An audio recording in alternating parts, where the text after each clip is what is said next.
Really? Whatever. So I just realized something.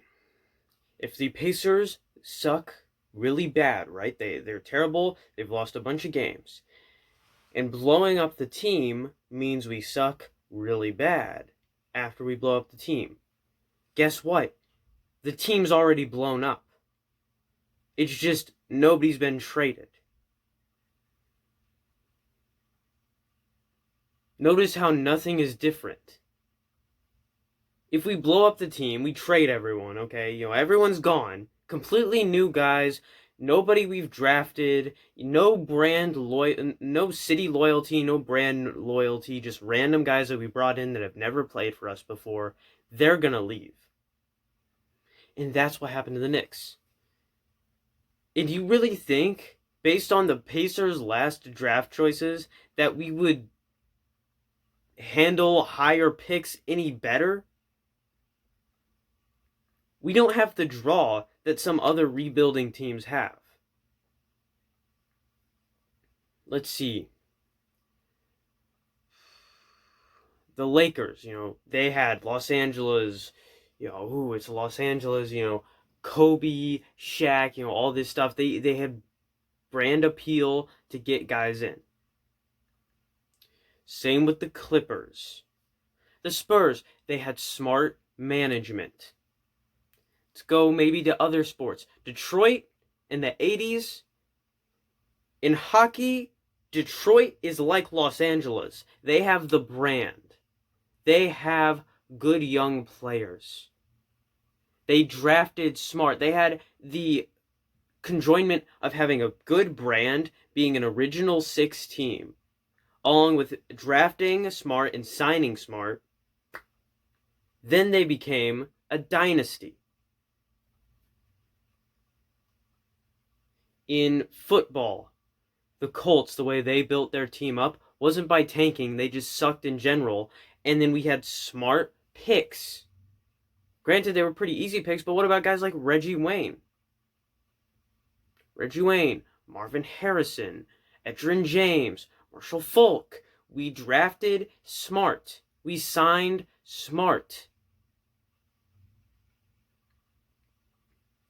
In baseball, the Tigers, they took advantage where no one else saw value, kind of like the Moneyball Oakland A's. AJ Hinch, amazing manager, very good manager for the Astros, gets suspended for a year because he cheated with sign stealing signals for a year. That's not what made him a good coach, though. So the Tigers, they pick him up after his year suspension is over because nobody else is going to touch him. They've been rebuilding for like 7 years now, and they're just now seeing some good prospects come up through the minors. See, Pacers fans, we've seen a solid team for so many years, we don't know what rebuilding looks like. Luckily, I'm a fan of two rebuilding teams, and I can tell you, like I've said every time, it sucks. You don't want it. Because guess what? We don't have brand appeal. As much as I love Indiana, and I love this city, I love this state, I love this team, other players who know nothing about this aren't going to have that same appeal to it. So we don't have appeal. Smart draft picks? We drafted TJ Leaf. We aren't smart at drafting. Our last good pick was freaking Reggie Miller. And all those guys are either on, all the guys who made that decision either retired or on a different team. So we don't have the smartest front office in the world. We don't have,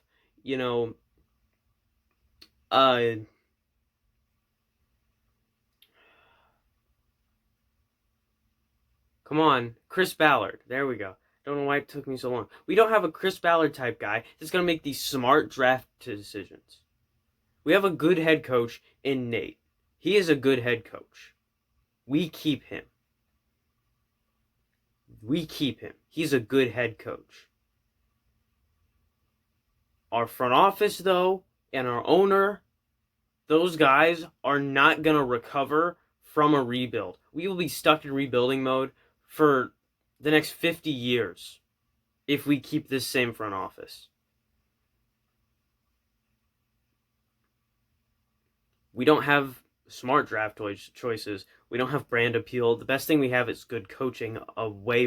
If we take away the players, best thing we have is good coaching. That's it. I mean, we can develop players, but we would not be able to recover from a rebuild. And if we're already sucking right now, guess what? The team's already blown up. So stop advocating for the team to be blown up when if we suck this bad, guess what? It's already blown up. But the reason you want us to trade away everyone is because the prospect is still there that we are a good basketball team. So if the prospect is still there that we're going to win games and we're a good basketball team, don't advocate for it to be blown up because we're a good basketball team. There, I just solved the whole freaking dilemma.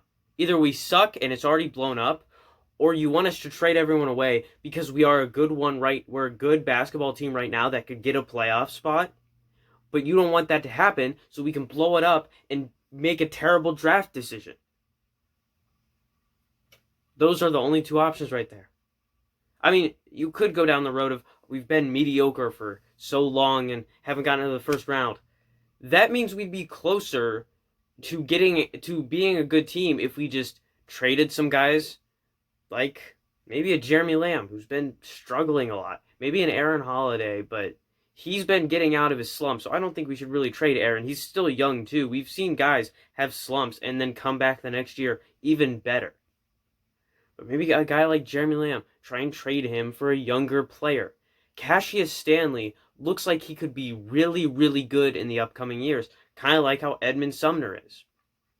Those type of guys, Edmund Sumner, Cassius Stanley, guys who are athletic or have something good about them that no one else sees value in, get those guys. And if we just do that, and we keep our core, and we keep guys that are going to be loyal to us, and we make smart decisions, we will get to becoming a championship contender faster than it would be to rebuild.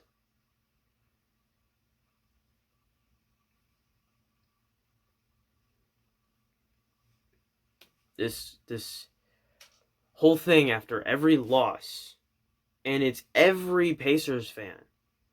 Well, maybe not every Pacers fan, but a lot of Pacers fans I see. Every loss, we blow it up. Every win, we're a championship team.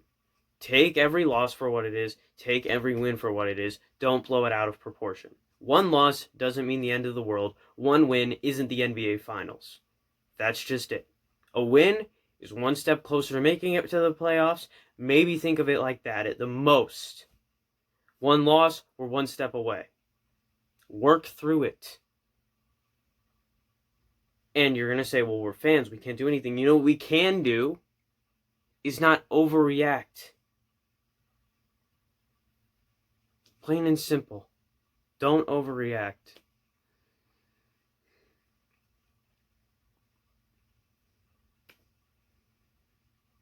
Now, I'm sure I'm seen as optimistic, but I don't think I'm an optimistic fan by a lot of means. If you look at what I've said I haven't really talked about the game in this video, but in past videos, I'll get on guys who suck. That's it. I'll get on guys that I like that suck. Like in this game, listen to the words that come out of my mouth. Miles Turner, guy that I like. I have his poster right here. I defend him. I stay on the Miles should stay here hill because guess what? Whenever he heads to the bench, that's when the team that we're facing goes on a 17-4 run because he's on the bench. But guess what? Part of the reason why he's on the bench is because foul trouble. Miles, stay out of foul trouble. I get it's hard when you have James Harden and the Nets, who the refs love. It's hard not to get fouls, but you just have to do it. It's part of the game. You're never going to get calls because this is Indiana. This isn't a big market. This isn't brand appeal. This isn't what the NBA likes. So we just have to play smart. So Miles, play smart. But congratulations on breaking the consecutive blocks record. But still, play smart. Stay out of foul trouble. Rebound more. Because today you still didn't rebound. Usually when you get 7 or 8 rebounds, that's what I would consider a good rebounding performance. Especially with Sabonis there, and now LeVert, who's a solid rebounder too. We have just solid rebounders, but they haven't really come together to help. But sometimes I'll give you each person a pass, like from time to time, because of Domas, because he just takes a bunch of rebounds, which isn't his fault. That's a good thing. Also, score more. Work on your threes. Malcolm Brogdon.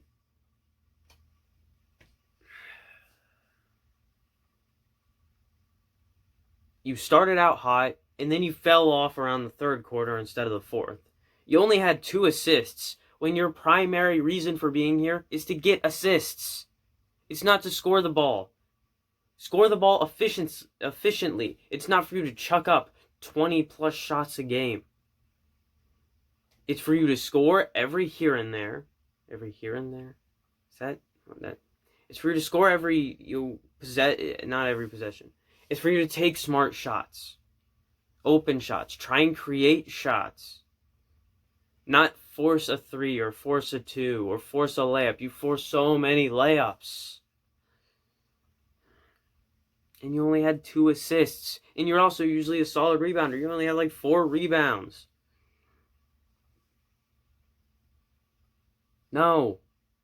Play better, please. Stop choking it away. Stop trying to be something you're not. You're not going to be a Victor Oladipo type player. And you know what? If you don't play well, because you don't have the same kind of pass that an Aaron Holiday might have, where he's had solid years in the past, and he's very young, and he's, kind of come out of the slump and stuff. Well, actually, no. I take that back. We shouldn't trade Malcolm Brogdon. He's a good player, and he's only been in this slump for like 5 games. We shouldn't trade him. Wait till the end of the season, and then maybe make a move with him in the offseason if he doesn't get it together soon. Because while he improves the offense by passing the ball, he isn't passing the ball. And if he continues to do that for the next 40 games, no, we can get trade value out of him. Picks and probably a solid point guard. We have to use those picks smartly. Justin Holiday, fix your 3-point shooting. It might be the same thing. If you don't fix your 3-point shooting by at least the end of the year, you're gone. Even though you're really cheap, you're the best type of player for a small market team. You're cheap. You want to find a place to be loyal to, and you've kind of found that place in Indiana. You signed a 3-year deal, and you're cheap. Normally you would cost like $10 million a year. A guy like that who's a 2-way guard, and it's very valuable in this league. But you take pay cuts, and that's probably the most valuable thing to a small market team. You are the premier small market player. But if you don't fix your 3-point shooting, trade you for a younger premier small market player.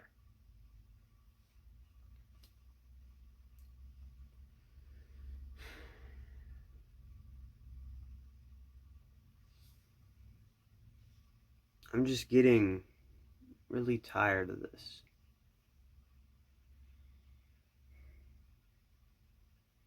We can't make final judgments like tank the team. A big judgment like tank the team. Or a big move like trade all of these core players who are loyal to us until the end of the season. That's it. It's an end of the season decision. It's not a right now decision. It's not, because we've had injuries. TJ Warren, who is a consistent, solid scorer for us, and is not just a bubble fluke. He was playing well before the bubble. It's just nobody wanted to acknowledge it. He hasn't played, and he's a key part of our offense. And once we get him back, we'll probably start winning games. Caris, he did improve on his shooting. He shot more shots. I think he's getting more comfortable with the team. He's not being as, passing up on good shots because he's trying to move the ball around when he shouldn't. It's kind of like him and Malcolm Brogdon are switching spaces. Caris LeVert is supposed to be the Victor Oladipo type player who may not make as much, but really just tries to get a shot for himself and is going to play good on defense.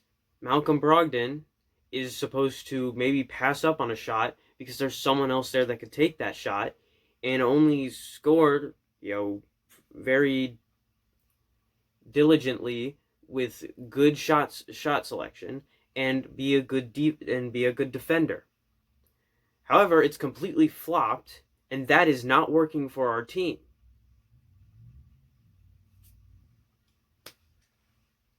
Like we need to get these guys straight with what their role is.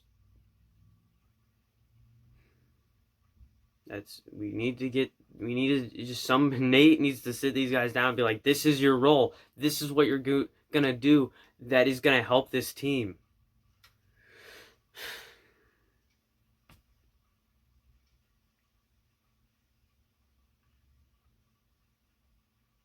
It's just, there's only so many times I can hear a Pacer fan say, this is painful, tank, trade everybody, fire everybody. There's only so many times I can hear it without it getting just kind of repetitive and kind of lose its meaning.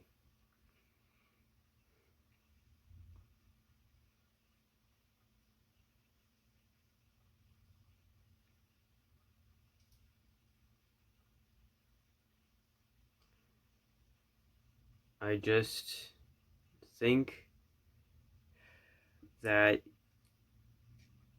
if we had a smarter general manager, and a smarter owner, things would be a lot better. We could manage the cap way better.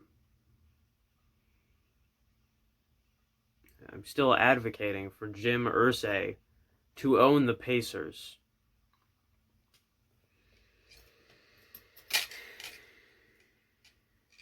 And we need to get a Chris Ballard type guy to help us.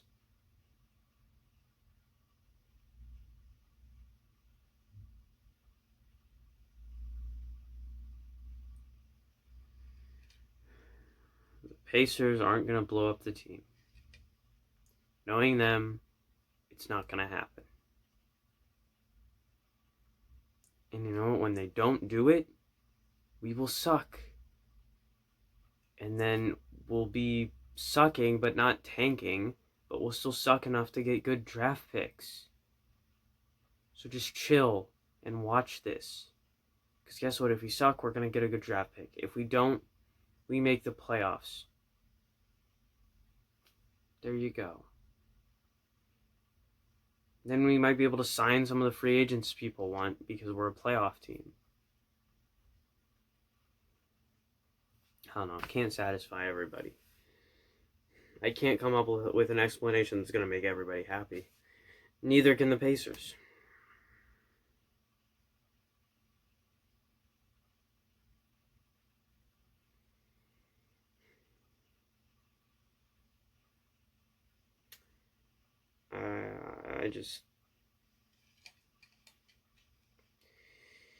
You know what? If we win against the Heat, I guarantee everyone's going to stop saying blow up the team because we're going to beat the Heat. I mean, if we beat the Heat, then everyone's going to be super hype.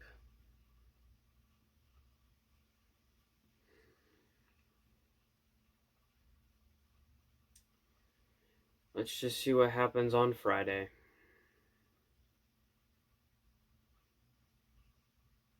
And I'm just gonna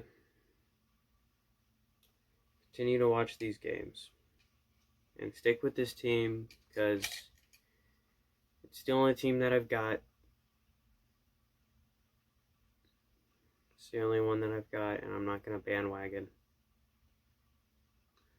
But I do have an announcement coming soon about a new sport joining my arsenal of videos. Hint, it's very fast, and it mainly happens on Sundays.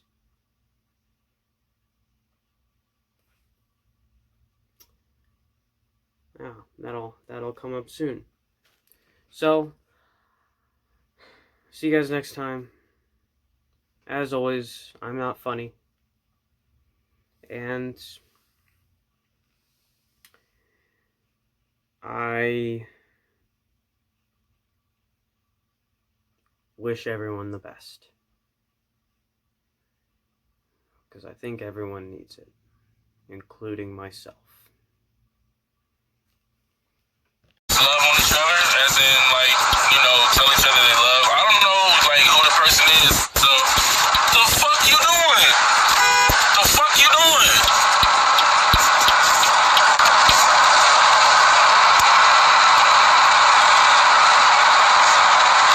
Dumbass.